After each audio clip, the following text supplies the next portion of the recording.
Vous écoutez Un long chemin, Tenzin, la liberté pour horizon. Seconde partie. Il y a une amie, je crois, il y a une amie qui m'a dit il faut aller en France, il y a des réfugiés, ils ont dit il y a de plus de liberté.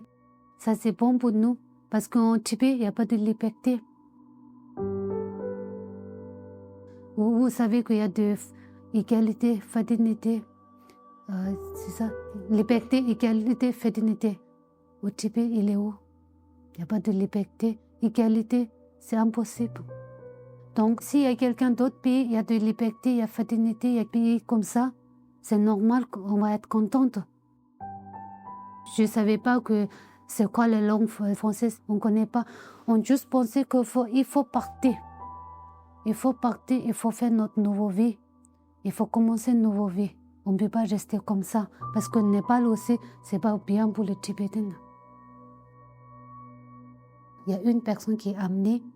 C'était Népalais, je crois. C'était une personne, c'était Népalais. Il a le papier d'autres personnes pour nous. C'est des faux papiers. Et puis, elle expliquait l'immigration, comment les douanes. Ils ont expliqué que nous, on est partis en France pour faire le festival. On va danser. Ça, c'est le groupe de danseurs qui a amené avec moi pour les danseurs. Ça, c'était à l'ambassade? C'est pas l'ambassade, à l'aéroport.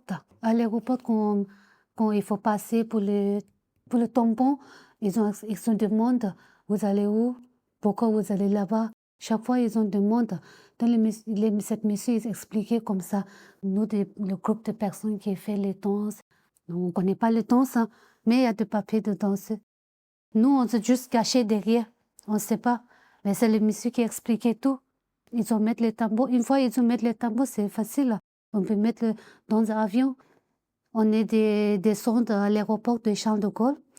Et puis, il a pris un taxi. Ils ont nous mis dans le taxi. Et puis, ils ont amené jusqu'à La Chapelle. C'est ça, au Paris. Ils ont dit, maintenant, ça c'est toi qui vas voir. Mon travail, c'est fini. On est dans le milieu du route de La Chapelle. On ne connaît pas, il faut aller où? C'était vraiment compliqué quand j'étais arrivée en France. On ne connaît personne. Il y a des restaurants, ça s'appelle Anna Restaurant. Il y a beaucoup de Tibétains, ils sont allés là-bas pour manger. Il y a des nouilles, il y a des riz cantonais, ils ont mangé là-bas. Donc, les personnes, ils m'ont dit, voilà, c'est bon, maintenant tu vas débrouiller tout seul. Donc, nous, on demande les Tibétains qui sont dans le restaurant, on est nouveau ici, on ne sait pas qu'est-ce qu'il faut faire. Il faut expliquer à nous.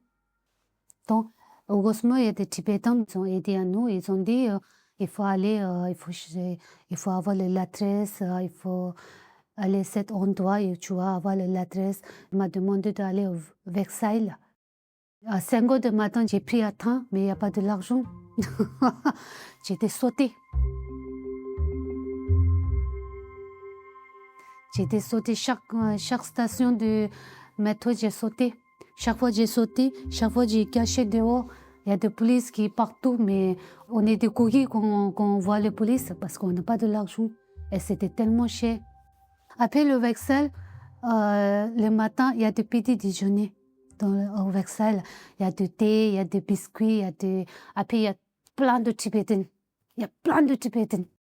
Et donc, au Gosme, il y a quelqu'un qui donne les manger. Tu peux amener chez moi, tu peux rester un jour, 2 jours chez moi. C'est comme ça. Il y a plein de Tibétains. Après, il y a quelqu'un d'autre Tibétain, il m'a dit, si tu veux, tu peux venir rester avec moi. Parce qu'il y a d'autres Tibétains, ils ont déjà le foyer, ils ont hébergé à nous. Après, j'ai eu la maison. C'est pas la maison, mais c'est des foyers hébergement. C'est Cartierville, elle m'a envoyé à Cartierville. Après, elle m'a envoyé ici à Kata. Quand j'étais venue à Kata, première fois quand j'ai descendu à la gare de Tout, ils ont amené à Kata, ils ont dit ça c'est notre maison pour les 6 mois, donc vous allez installer ici comme ça. Vous étiez avec 2 autres femmes Oui. tibétaines? Oui, 2 autres femmes tibétaines aussi. Une femme maintenant, elle est là, elle est partie à Paris. Le Kata, c'était mieux que Cartierville, parce que Cartierville, c'est des foyers, mais c'était un petit peu dangereux. Il y a plein de l'étranger, il y a des hommes qui viennent n'importe où, ils ont dans la nuit, c'était un petit peu la peur. Il n'y a pas de sécurité. Mais Qatar, c'est mieux. Il y a de sécurité. On est 3 femmes. Il y a un appartement. Il y a 3 chambres. Une cuisine aussi. Même on est un petit peu disputés entre nous 3, mais c'est beaucoup mieux que l'autre foyer. Hein. Après le Qatar, vous m'avez aidé de chercher le logement. Pour les papiers, on a eu le papier de statut de réfugié. Mais j'étais très contente.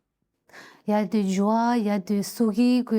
On a eu le statut de protection. Maintenant, on a droit de rester en France. On n'a plus besoin de peur. Il n'y a pas de police chinois. Il n'y a pas de restrictions. Il n'y a pas de quelqu'un qui surveille pour nous avec le vidéosurveillance, avec le caméra qui fait au Tibet, en Chine. Ils ont fait ça. Même si on voulait partir, on peut partir avec la liberté.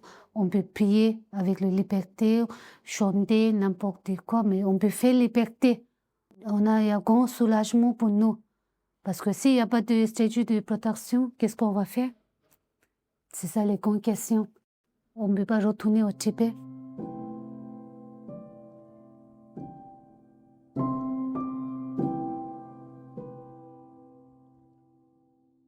Mais c'était, la première fois, quand j'étais en France, c'était vraiment difficile. C'était vraiment difficile. Plus qu'il faut attendre les papiers, et je ne connais pas la langue française, et plus qu'il n'y a pas de l'argent. Et chaque fois, il faut aller avec ça, il faut sauter. Mais c'est des expériences pour nous. Hein. C'est pas les bonnes expériences, mais comme maintenant, quand je me souviens, qu'est-ce qui se passait en 2015, quand j'étais sautée, c'est un petit peu sourire pour nous. Oh, on a fait ça.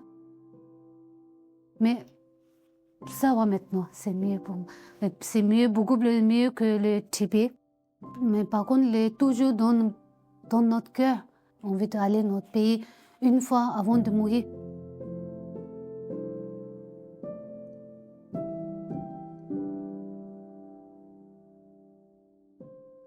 Franchement, j'ai envie de grand remercier pour les 2 formateurs qui m'aidaient beaucoup pour apprendre la langue française. C'était première une dame, franchement désolée, j'ai oublié le nom, c'est des grandes dames âgées à Lofi.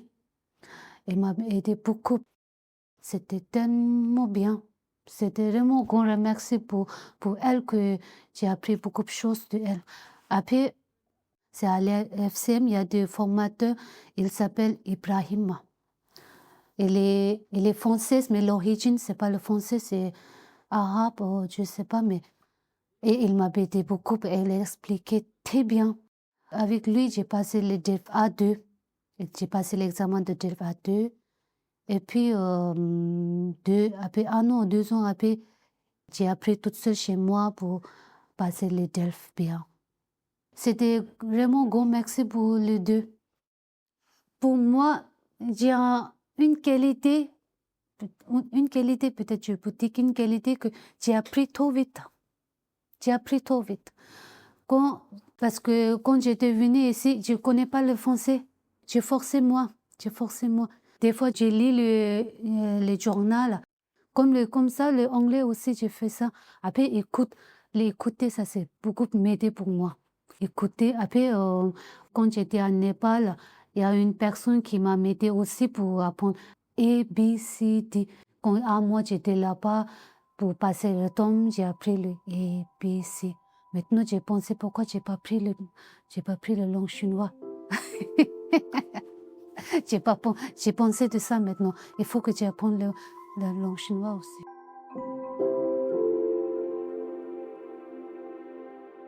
Pour l'instant, je travaille au restaurant japonais.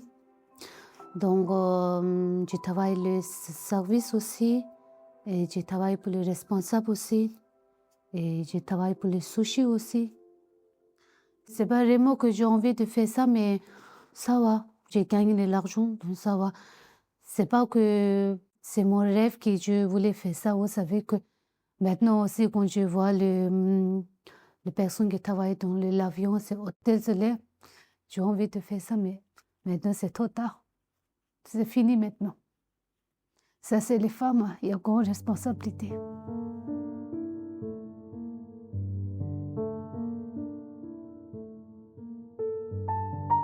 C'était 2021, je crois. Oui, 2001, j'étais malade. Ça fait 2 ans que j'étais malade. Quand je travaillais au restaurant, je ne savais pas qu'est-ce qui se passe avec moi. J'étais malade, j'étais tombée malade. J'ai suivi le médecin, c'était gynécologue. C'est gynécologue. J'ai suivi les docteurs des gynécologues. Ils ont dit non, ça va. Ça, c'est juste le problème du gynécologue. Il n'y a pas grand souci.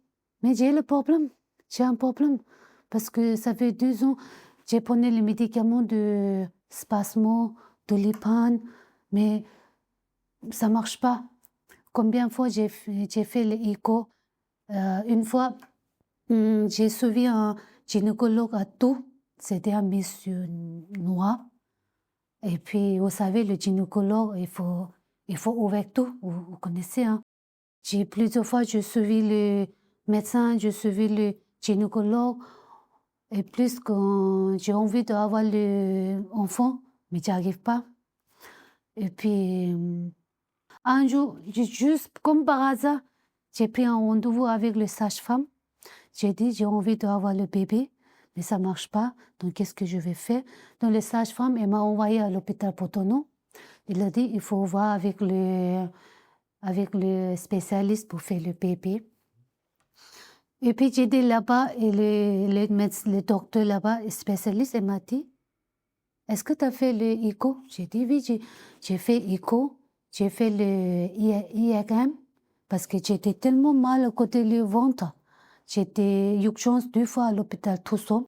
Ils ont dit, non, madame, c'est rien, c'est rien. Après, à l'hôpital Potono, elle m'a dit, il faut voir vraiment faire le ICO. J'ai dit, j'ai déjà fait. Et puis, le docteur m'a dit, c'est impossible, tu vas être maman. Il n'y a pas de chance pour avoir maman. J'ai dit, comment c'est passé? Donc, elle m'a envoyé à d'autres spécialistes échographe. Elle a fait le écho et tout de suite, madame, elle m'a dit, vous êtes quel âge?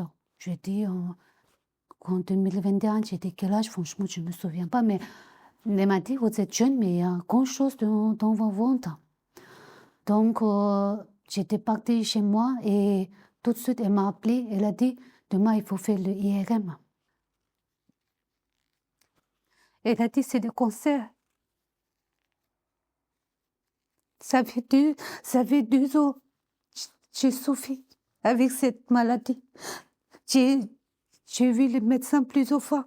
Ils ont dit, c'est rien, c'est rien. À la fin, ils ont dit, c'est des cancers. Il faut aller urgence pour opérer l'utérus. Il faut enlever l'utérus. Enlève l'utérus. J'étais tellement malade 2 ans. J'ai suivi plein de docteurs. Ils ont dit, c'est rien. J'ai des mal au ventre. J'ai saigné beaucoup. J'ai vu le gynécologue. Ils ont dit, non, madame, c'est rien. C'est normal. Des fois, j'ai pas de règles. 1 mois, 2 mois, j'ai pas eu mon règle. J'ai dit, j'ai pas eu mon règle. Peut-être vous êtes enceinte. J'ai dit, non, j'ai pas enceinte. Comme ça, j'ai dépassé 2 ans comme ça. Heureusement, mais le cancer, il est passé par, ils n'ont pas métastasis.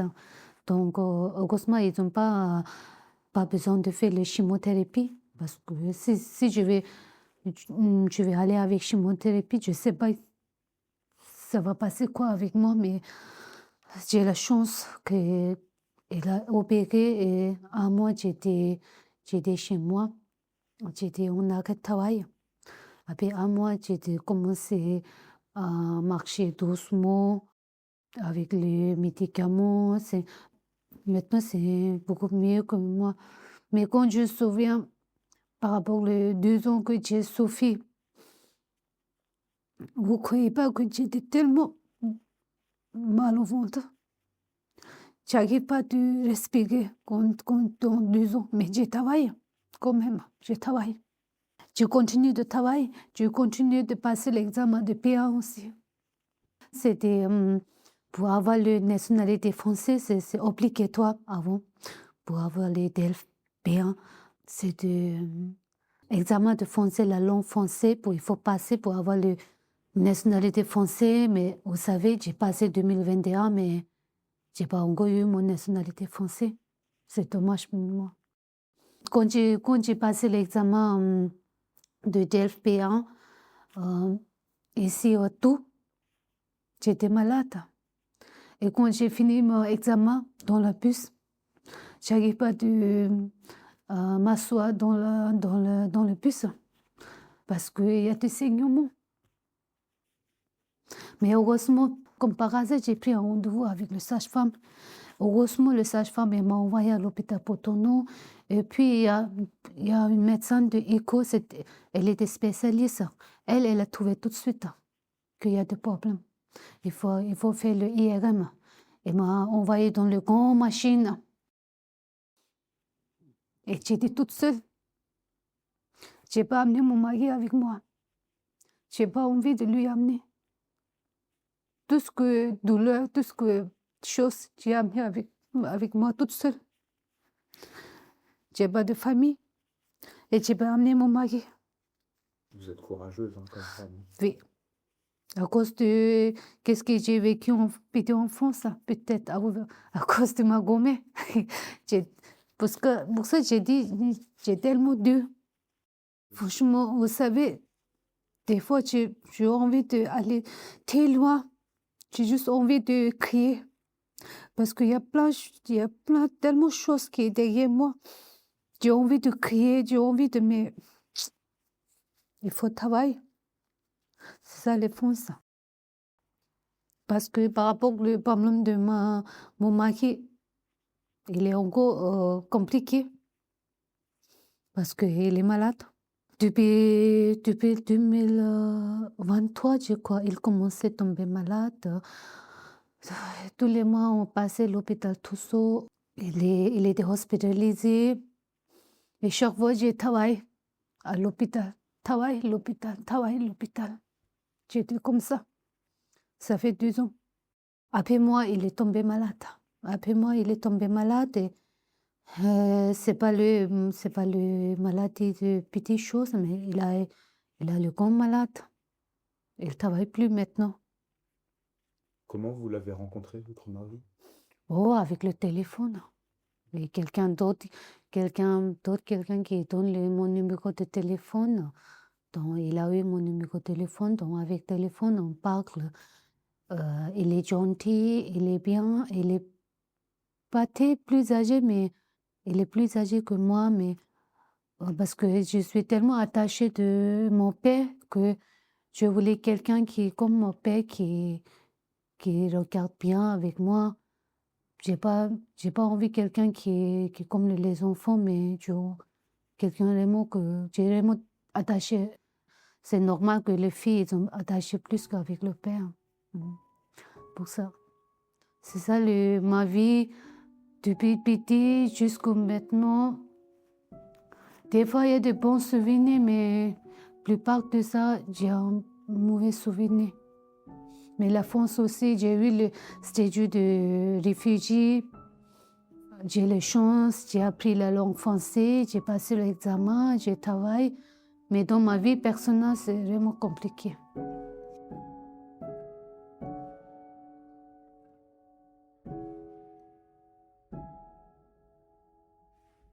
Chaque fois, il faut expliquer. Vous êtes chinois? Non, madame, je suis tibétaine. Et c'est quoi la différence? Il est où le Tibet? Il y a beaucoup de gens, ils ne connaissent pas. Il est où le Tibet? Qu'est-ce qu'on doit expliquer? C'est quoi le Tibet? C'est quoi les cultures? Ah, c'est Tibet? Oui, Tibet. On connaît, c'est chinois. Mais Tibet, c'est pas les Chinois. Chinois, c'est chinois. Tibet, c'est un autre pays. Ils ne connaissent pas. Même, vous savez que notre titre de séjour, on ne trouve pas le nom Tibet. Il faut avoir écrit le chinois. Comment on va expliquer pour tout le monde que je ne suis pas chinois, je ne suis pas chinois, je ne suis pas chinois? C'est vraiment difficile, hein? Même quand j'ai travaillé au restaurant, ils ont pensé que je suis chinois. Mais chaque fois, j'ai expliqué eux, non, je ne suis pas chinois, je suis tibétaine. Mais combien de fois? 1 fois, 2 fois, 3 fois. Peut-être on va expliquer 100 fois. Après, un jour, nous aussi, on est fatigués pour expliquer tout le monde que je ne suis pas chinois. On espère qu'un jour, le Tibet, il va être libéré parce que maintenant en Chine, il y a beaucoup de gens, ils sont bouddhistes. Ils ont pratiqué la religion bouddhiste, vous savez. Et en Chine, les personnes qui pratiquaient le bouddhisme, c'est plus que tibétaines. Il y en a beaucoup en Chine. Donc peut-être on espère qu'un jour il va changer la situation parce que le bouddhisme c'est la non-violence. Il faut accepter toutes les religions, il faut être gentil avec quelqu'un d'autre. Peut-être pour cela le gouvernement chinois il va changer, mais on espère. Je pense pas il y a de chance, mais on continue de manifestations, on va faire les pétitions parce que on lâche pas. Vous savez que tous les ans à Paris, on fait les manifestations. Le 10 mars, on fait les manifestations devant l'ambassadeur de Chine. Tous les ans, on fait ça. Parce qu'en espérant qu'un jour, le gouvernement chinois va écouter à nous. Un jour, on va partir au Tibet. Un jour, on va avoir notre pays. On ne lâche pas, on ne lâche pas. Maintenant aussi, on ne lâche pas. Mais on va continuer jusqu'au bout, on va continuer.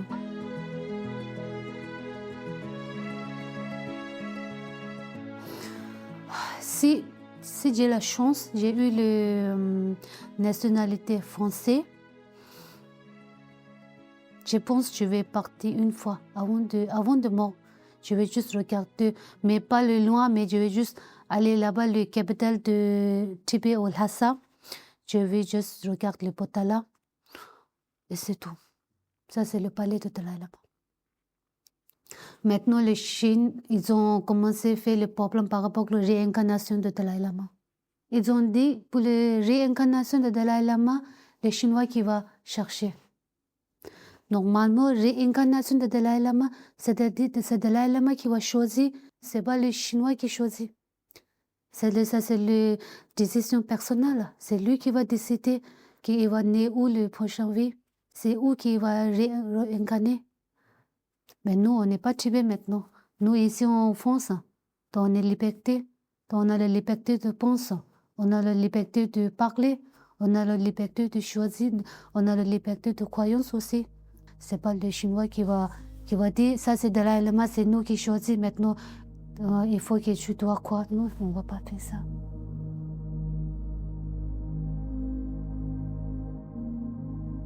Moi, je voulais dire toutes les femmes, même les jeunes, les vieux, mais toutes les femmes, il faut être courageux. Il faut vraiment être courageux, n'importe quel problème. Il faut raconter le problème.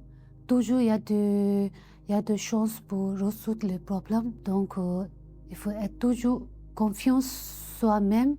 Il faut être courageux. Et puis, il y a de noirs, il y a de blancs. S'il y a de noirs, il y a de blancs aussi. S'il y a de blancs, il y a de noirs aussi. Tous les jours, on ne peut pas être contente. Toute notre vie, on ne peut pas être contente tous les jours. Il y a de sourires, il y a de pleurs, il y a de joie, il y a plein de choses. Mais il faut toujours courageux. C'est comme moi.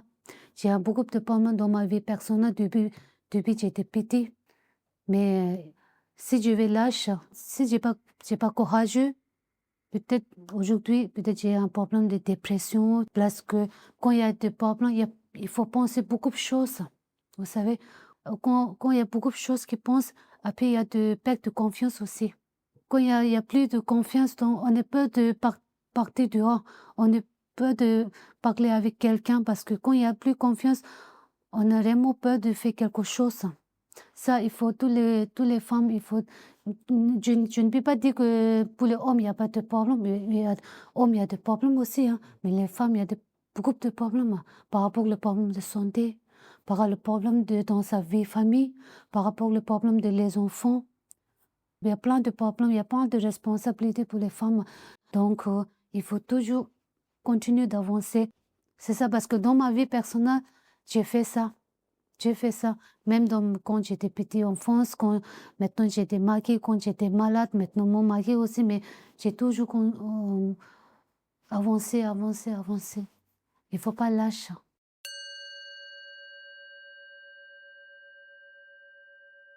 Je voulais les gens, ils ont essayé de connaître le pays Tibet. Ça, c'est vraiment important. Ma vie personnelle, c'est tout le monde, il y a des vies personnelles, il y a problème dans la vie personnelle. Maintenant, pour nous, vraiment le problème, c'est le pays Tibet, il est où? Parce que nous, tous les Tibétains, on est fatigués d'expliquer que le Tibet, il est là. Donc, j'espère que personne qui écoute cette podcast essaie d'aller sur le Google ou YouTube, n'importe quel réseau social, essayer de savoir c'est le Tibet, les drapeaux de Tibet. Essayez de voir c'est le drapeau de Tibet, les histoires de Tibet, les cultures, religions, les traditions de Tibet. Comme ça, tout le monde qui va connaître le Tibet, donc il n'y a plus de questions que vous êtes Tibet, il est où Tibet? Il y a tout le monde qui pensait que le Tibet c'est la partie de la Chine. Non, c'est pas la partie. Avant, le Tibet c'est vraiment un pays. C'est le pays, les gens, ils ont non-violence. Ils ont resté dans son coin, ils sont vraiment dans son coin. Par contre, le Tibet, c'est des pays très riches par rapport aux minéraux. Les minéraux, ouais. Les minéraux, il y a des monastères, il y a des religions. C'est la grande culture du pays, normalement. Très riche culturel. Mais les Chinois, ils ont profité. Maintenant, je crois que dans le monde entier, tout le monde qui connaît comment il est le Chinois. Donc, essayez une fois pour aller voir et écouter l'histoire de Tibet, les problèmes de Tibet. Combien de personnes qui sont mortes à cause du Chinois, du gouvernement chinois. Essayez de voir une fois, juste une fois. C'est pas tous les jours, mais essayez une fois. C'est pas juste le Tibet, mais maintenant il y a beaucoup de pays qui ont des problèmes, hein. Il y a de la guerre, surtout, il faut penser aux enfants. Le gouvernement, ils ont fait les guerres. Ils ont bombardé, ils ont fusillé. Mais qu'est-ce qu'il va faire avec les enfants, les femmes? Pourquoi ils ont tué? Pourquoi ils ont mort? À cause du gouvernement. Donc, pour ça, j'ai dit, la religion, c'est vraiment important. Si vous ne connaissez pas la religion, vous ne connaissez pas la non-violence. Vous ne connaissez pas le karma. Vous savez, parce que dans les religions musulmanes aussi, je crois qu'ils ont pensé le karma. Je ne sais pas s'ils ont croyé le prochain vie ou je ne sais pas, les musulmans. Mais n'importe quelle religion, les bouddhistes, les hindous, les musulmans, n'importe quelle religion, l'important c'est non-violence. Il faut être gentil avec quelqu'un d'autre. Il faut essayer d'arrêter la guerre entre le gouvernement, les deux pays. À cause de cela, il y a beaucoup de personnes ils vivent sans maison. Il y a beaucoup de les enfants maintenant, les Palestiniens, n'importe où. Regarde comment ils vivent. Ça fait mal au cœur. Pour ça, j'ai dit, religion, c'est vraiment important. Il faut croire la religion. Il faut écouter. Il faut penser avant de faire quelque chose. Les petits trucs qu'on peut faire, essayer de joindre avec quelqu'un d'autre. Essayez d'éviter de faire quelque chose de mal avec quelqu'un, mais avec des animaux aussi. Ça, c'est le simple thing qu'on peut commencer. Hein. Le petit truc si on va essayer, tout est possible. Hein. En anglais, on dit nothing is impossible. Et puis, pour tout le monde, n'importe quel pays qui écoute cette podcast, essayez de voir l'histoire du Tibet. Ça, c'est ma demande.